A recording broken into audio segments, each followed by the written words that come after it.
my gosh, so Sheriff believes that aliens He's got no choice. now. I mean, he's got no choice. He's seen these fuckers now, you know. Yeah. He is a believer. Now I'm a believer. You know, I mean, he is there. But he's like fully into it now. Like he's the first one that ever believed this. Absolutely. And that's his claim to fame. You know, he will be like, no, aliens are real. Aliens are real. Yes, they're real. I've been telling you that the whole time. Well, how do you not know? You know, that's Mike's shtick. So. Has that just been like so much fun to play that type of I love it. Yeah. I love it. I love the ability to be impulsive and be able to try new stuff on the fly.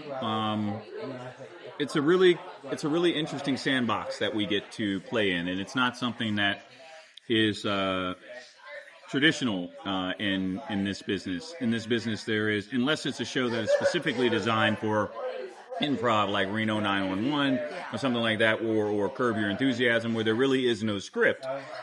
There's the idea of what the story is and what the scene is, and then you depend upon the actors to kind of fill in the blanks. You know, we have a script, and we always shoot what's in the script, but what Chris started doing from the very beginning was always allowing us to have a free pass. And slowly but surely, I think through the choices we were making in those free passes, there was a confidence that was, created that we would make some good choices if we made some choices of our own. And that just, it creates trust between the actors and the writers and the creatives and with Chris. But it also makes you feel like you're contributing. That you're at a potluck and you actually brought a dish. You didn't just bring a plate and a fork. You actually showed up and brought something that's contributing. And it's tough because in many cases, egos don't allow for such a thing. Not just egos, but technical stuff. Television in particular, scripts go through so many hands. Whether it's your writers, your showrunners, it goes to the studio sends its sub back with their notes, and then you have a network draft, and it goes to the network, and they send. So everybody's hands sign off on this. So by the time you get to filming, you'd have to get a lot of clearance to start changing things because already so many people have signed off on this and signed off on that. So what Chris did brilliantly was he put a cut together, I think, of like what's scripted. And then he would create a cut that threw in some of the things that we did. And the studio and the network started liking some of our choices. So that's what helped create some of the freedom to play a little bit. And I think it's worked. I think it keeps everyone on their toes. It keeps everyone present. And again, it makes you feel like you're contributing. That I'm not just here to deliver someone else's creative vision. I actually get to implement a little bit of my own as well. So I think that's extremely valuable. It's just really fun dynamic between Mike and Deputy Liv. What's it like working with Elizabeth? Elizabeth is great. I wouldn't trade her for anything. We go together like peanut butter and chocolate. We do. We understand each other's humor really, really well. And it's kind of like when you're playing, if you're doing a jam session with a fellow musician, and you got someone on the piano, and they start playing, and they're in a certain key, and they're in a certain rhythm and the tempo, and then someone else is there with a guitar. And there's no music, there's no sheet music, everyone's just grooving.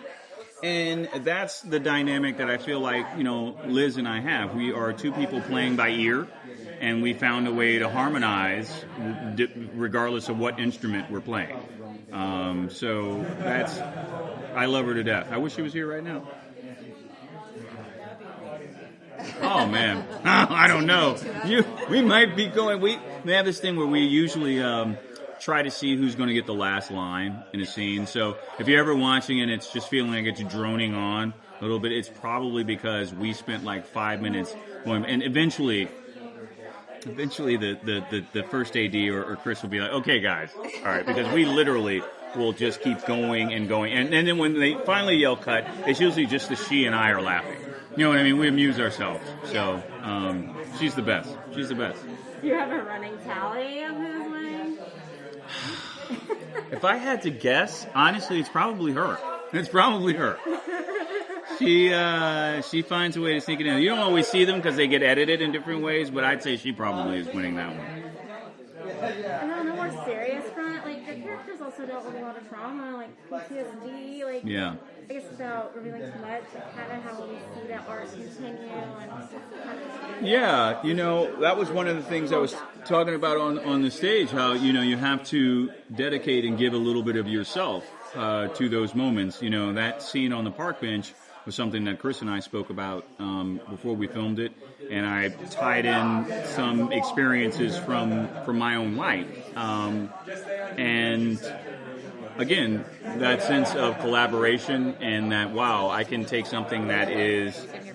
And what it does is it helps me find what it is that I'm trying to create when we're on camera. I remember when we shot that scene in particular, the director at the time,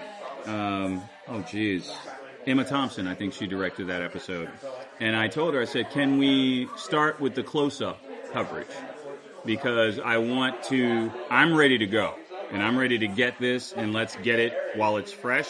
I don't want to start wide and blow everything, and then by the time you get to coverage, the emotion isn't there.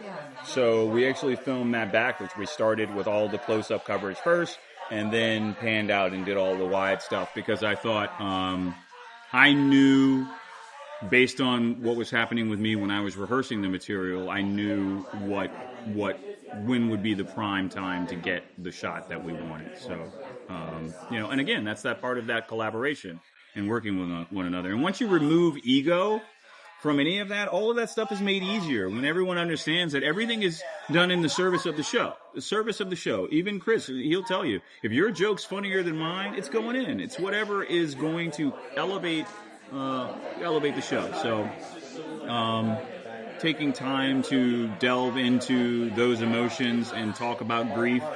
And I mean, I can feel myself getting emotional just thinking about it, because I know what I have to tap into to get there. And it is something we all have had an experience with. And I think that's one of the unique aspects of the storytelling of our show in general is Harry's journey as an outsider, as a fish out of water, ironically enough, helps all of us find our humanity. That it takes someone outside of us to help us discover us. And similarly for him, I think Harry discovers things about himself through external, but for the purposes of the storytelling of what we're doing, the idea that an alien could help us discover humanity is a beautiful arc. Yeah. And I think that's one of the things that separates our show from other shows, is that you can laugh yourself to tears or like be bawling with tears all within the same episode. And that's special.